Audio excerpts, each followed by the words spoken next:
And now we need to kill it.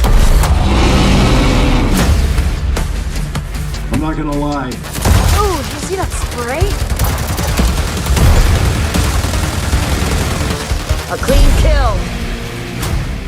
Konnichiwa, I'm Rod Ferguson, a studio head of the Coalition, and we make Gears 5.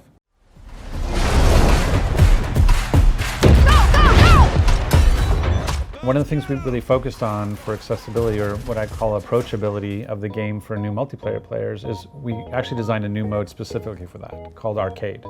So people saw that in our tech test earlier this summer, where it's a mode that is really focused on weapon variety, so that you have a variety of play styles. It focuses on the individual characters having different sort of abilities that change that play as well. And then we slowed down the movement a little bit so that it wasn't just people hopping back and forth and bouncing around. And so it kind of goes back to more of what Gears felt like way back when in Gears 1. We got a lot of response around, I'm not usually a Gears competitive player, but I really love Arcade, which is exactly what we're looking for. And even the people who like are sort of professional players, they would say like, oh, you know, Arcade is a little slower than I'm used to, maybe this isn't for me. And I'd be like, exactly, it isn't for you. That's like, it's not for the professional players, for new players coming in who want to have a different and more diverse experience. Good night. Ooh, you see that spray? For the super hardcore, which I would say is the kind of esports type of player, we're taking Escalation and created Escalation 2.0. And so we've taken something that was our most successful in terms of esports modes, and then we've added even more depth and strategy to it. So now you're not just placing a weapon between rounds, you're actually able to go and open essentially a tech tree of upgrades. So you place one weapon one wave so that for rounds, so that you can place a different weapon in another round.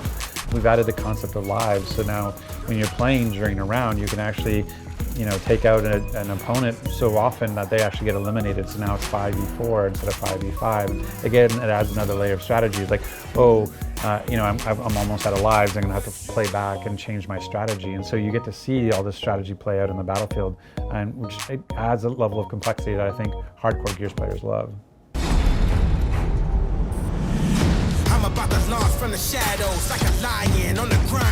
Yeah, the new hero system is in Horde is basically this idea of that every character has different abilities, and so every character has an ultimate ability they can bring to the battlefield. So for example, Del, who's an engineer, has the role of an engineer, has the ability to bring in 2 trackers to protect him.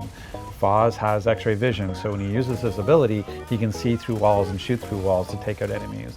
Marcus has the ability to, when he activates his ability, he can land every shot as a headshot. JD can call in an airstrike. Kate can go invisible, and so it really changes how you play. And on top of us not allowing you to have like multiples of the same character, so you can't have 5 Kates or 5 Marcuses, so everybody has to play as somebody different. But it gives you this different way of playing and creating this play style that even if you have 2 engineers, like we have Kat, the character, Halo Reach character, who's an engineer, and Dell's an engineer. Well, Kat has a hologram decoy that she uses versus Dell's trackers that he uses. So even though they're both engineers, they have a different play style and you use them differently. And so that layer on top of everything else that's within it, there's passive abilities that just happen because of who they are. There's skills that you get through the card system. And then inside of the game, we have perks. So as you're picking a power, you can invest in your character to say, I want to carry more ammo, I want to do more damage, I want more health. And so you have this sort of progression curve inside the game, and you have a progression curve outside of the game. And so and all that feeds into a really dynamic horde system.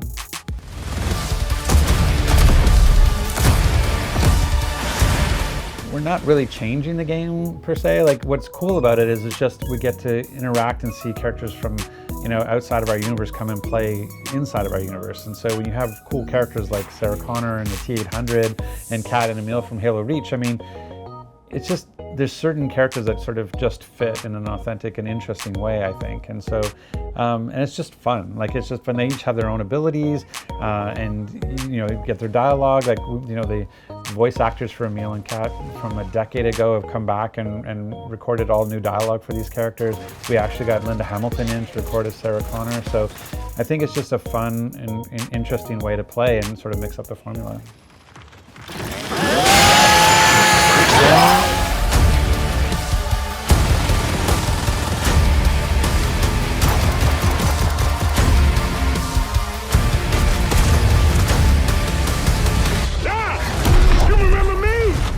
fun part, bitch!